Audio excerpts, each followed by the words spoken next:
स्वागत है हमारे YouTube चैनल रेलपुर क्लासेस में। फ्रेंड्स, आज हम लोग 15 सितंबर के करंट अफेयर्स के बारे में जानते हैं। फर्स्ट क्वेश्चन शुरू करते हैं। हाल ही में किस हवाई अड्डे में भारत का पहला कोरोना विषाणु परीक्षण सुविधा केंद्र स्थापित किया गया है? फ्रेंड्स, तो Indira Gandhi international airport, new Delhi. ठीक है, इसके बारे में थोड़ा सा जान लेते हैं डिटेल्स। फ्रेंड्स, भारत में जो एक एयरपोर्ट है जिसको न्यू दिल्ली एयरपोर्ट बोलते हैं हम लोग, और जिसका पूरा नाम इंदिरा गांधी इंटरनेशनल एयरपोर्ट है, ठीक है, वहां देश का पहला कोरोना टेस्ट करने वाला जो एयरपोर्ट बन गया है। और दिल्ली एयरपोर्ट यानी कि जो लोग विदेश से आएंगे, जो इंटरनेशनल पैसेंजर होंगे आएंगे, जो उनको कोरोना टेस्ट जो पहले होता था 7 डेज के लिए क्वारंटाइन रखा जाता था या 14 डेज के लिए, अब उनको डायरेक्ट कोरोना टेस्ट ही करा दिया जाएगा और 2 से 3 घंटे में उनका रिपोर्ट आ जाएगा, फिर वो जा सकते हैं घर पे। इसलिए वो एयरपोर्ट पे ही लैब और टेस्टिंग दोनों का इंतजाम कर दिया गया है। ठीक है, और एक चीज, इंदिरा गांधी एयरपोर्ट ही भारत का पहला एयरपोर्ट है फ्रेंड्स जहां सिंगल यूज प्लास्टिक फ्री होने वाला ये एयरपोर्ट बना है। ठीक है, तो दूसरा क्वेश्चन देखते हैं फ्रेंड। हाल ही में किसने यूएस ओपन मेंस 2020 का खिताब जीता है? फ्रेंड्स, हाल ही में किसने यूएस ओपन मेंस 2020 का खिताब जीता है? तो डोमिनिक थीम ने। डोमिनिक थीम फ्रेंड्स याद रखिएगा, ये ऑस्ट्रिया के टेनिस प्लेयर है। ठीक है, डोमिनिक थीम जो है ऑस्ट्रिया का टेनिस प्लेयर है और ये किसको हरा करके जीते हैं? तो अलेक्जेंडर जेवरेव को हरा करके जीते हैं। अलेक्जेंडर जेवरेव जो है जर्मनी के टेनिस प्लेयर है।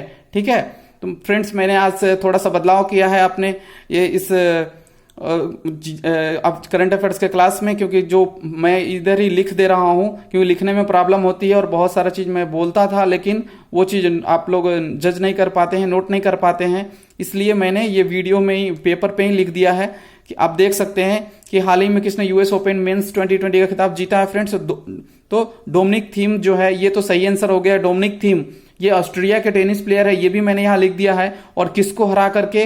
तो अलेक्जेंडर जेवरेव को हराए, वो भी मैंने यहाँ लिख दिया है। वो अलेक्जेंडर जेवरेव जो है वो कहाँ के खिलाड़ी हैं? तो जर्मनी के खिलाड़ी है, टेनिस प्लेयर। और इससे एक रिलेटेड और क्वेश्चन है फ्रेंड्स, नेक्स्ट मैं पिछले वीडियो में बताया था कि वुमेन्स सिंगल का यूएस ओपन कौन जीता था? यूएस ओपन वुमेन्स 2020 का खिताब किसने जीता था फ्रेंड्स? तो नाओमी ओसाका। ये याद रखेगा, नाओमी ओसाका ये जो है जापान की टेनिस प्लेयर, ये भी है जापान की प्लेयर है। ठीक है, और जब यहाँ 4 ग्रैंड स्लैम होते हैं, आपको जानना चाहिए कि 4 ग्रैंड स्लैम होते हैं। एक होता है फ्रेंच ओपन, दूसरा विलम्बटन ओपन, तीसरा ऑस्ट्रेलियन ओपन और चौथा यूएस ओपन। 4 होता है। उसमें क्या क्या होता है? जैसे मेंस सिंगल हो गया, मेंस डबल हो गया, वुमेन्स सिंगल हो गया, वुमेन्स डबल हो गया। तो इस तरह के होता है। ये खेल किस खेल से रिलेटेड है? ठीक है, खेल से रिलेटेड मैं एक स्पेशल वीडियो बनाऊंगा जब ये 4 ग्रैंड स्लैम पे। ठीक है, नेक्स्ट क्वेश्चन हम लोग देखते हैं फ्रेंड्स। नेक्स्ट क्वेश्चन देखते हैं कि हाल ही में जापान के अगले पीएम के रूप में किसे चुना गया है? हाल ही में जापान के अगले पीएम के रूप में किसे चुना गया है फ्रेंड्स? योशिहिदे सुगा जो है जापान के अगले पीएम के रूप में चुना गया है इनको।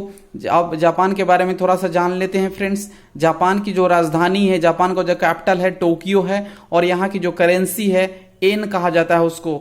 ठीक है, और जापान की जो संसद है उसको डाइट कहा जाता है। जापान के संसद को डाइट कहा जाता है। और जापान को ही फ्रेंड्स सूर्योदय का देश कहा जाता है। जापान को ही हम लोग सूर्योदय का देश कहते हैं, लैंड ऑफ राइजिंग सन किसको कहते हैं? जापान को कहते हैं। ठीक है, और इस अभी जो पहले क्वेश्चन में नाओमी ओसाका का नाम आया था, तो ये फोर्ब्स की जो सूची जारी होती है उसमें टॉप वुमेन्स जो पैसा कमाने वाली जो खिलाड़ी है वो नाओमी ओसाका सबसे फर्स्ट नंबर पर है। और एक चीज और जान लीजिए कि जो टॉप 5 सुपर कंप्यूटर का लिस्ट जो जारी किया गया है उसमें हुमाकू कंप्यूटर जो है जापान का ही है, जो सबसे फर्स्ट नंबर पे है। हुमाकू कंप्यूटर जो है जापान का सबसे पहले नंबर पे है।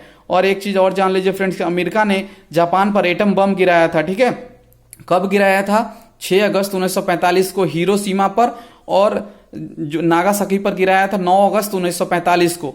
जो हिरोशिमा पर बम गिराया गया था 6 अगस्त को, उसका नाम था लिटिल बॉय, और जो नागासाकी पर गिराया गया था उसको फैट मैन। तो याद रखें, फैट मैन और लिटिल बॉय नाम का 2 बम गिराया गया था। हिरोशिमा और नागासाकी जापान के शहर के नाम है जो अमेरिका द्वारा गिराया गया था। तो नेक्स्ट क्वेश्चन हम लोग फ्रेंड्स देखते हैं। किसने इटली के मुगेलो सर्किट में आयोजित फॉर्मूला 1 टस्कन ग्रैंड प्रिक्स 2020 जीत ली है। तो लुइस हैमिल्टन ने फ्रेंड्स, ठीक है, लुइस हैमिल्टन ने ये क्या किया है कि इटली के जो मुगेलो सर्किट में आयोजित जो फार्मूला 1 टस्कन ग्रैंड प्रिक्स 2020 है उसको जीत लिए है। और इसमें सेकेंड स्थान पे कौन रहे हैं फ्रेंड्स, तो वेल्टेरी बोटास जो है सेकेंड प्लेस पे आए हैं। फर्स्ट पे कौन है, लुइस हैमिल्टन, ठीक है। तो इटली के बारे में थोड़ा सा जान लेते हैं। इटली का जो राजधानी है फ्रेंड्स रोम, और वहां का जो करेंसी है यूरो। इटली की राजधानी रोम है और वहां की करेंसी यूरो है। और वहां के जो प्रेसिडेंट है, राष्ट्रपति जो है सर्जियो मेट्रेला। सर्जियो मेट्रेला कहाँ के, इटली के प्रेसिडेंट है। और इटली के जो प्रधानमंत्री है पीएम, वो गुपैसी कोंटे हैं।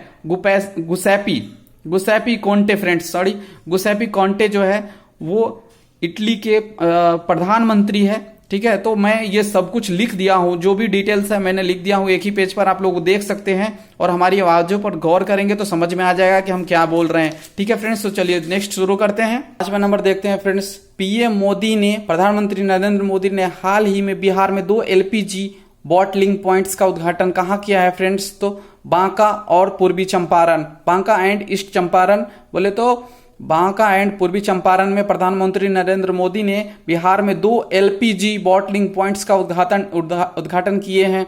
पीएम मोदी ने, ये लाइन याद रखिएगा, पीएम मोदी ने पारादीप हल्दिया दुर्गापुर पाइपलाइन विस्तार परियोजना के अंतर्गत दुर्गापुर बांका खंड और पूर्वी चंपारण खंड 2 LPG बॉटलिंग पॉइंट संयंत्रों का उद्घाटन किया। ये लाइन याद रखिएगा पूरा, ये तो ये पूरा समझ में आ जाएगा कहानी क्या है, मेन यही है, ठीक है। नेक्स्ट क्वेश्चन देखते हैं फ्रेंड्स।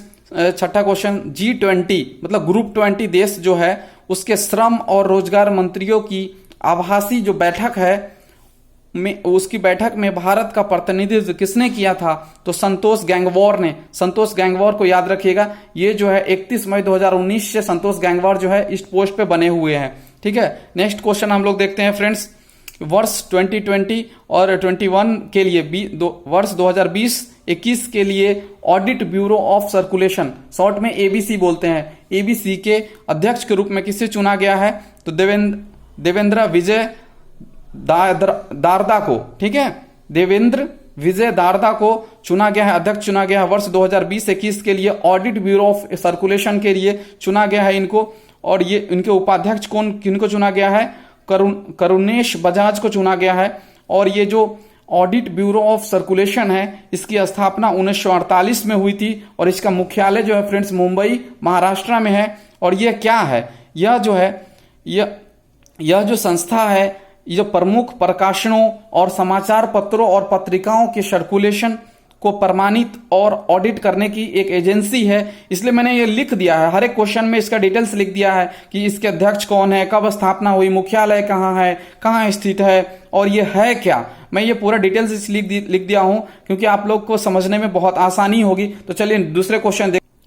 हाल ही में जापान के अगले पीएम के रूप में किसे चुना गया है, योशिहिदे सुगा को फ्रेंड्स।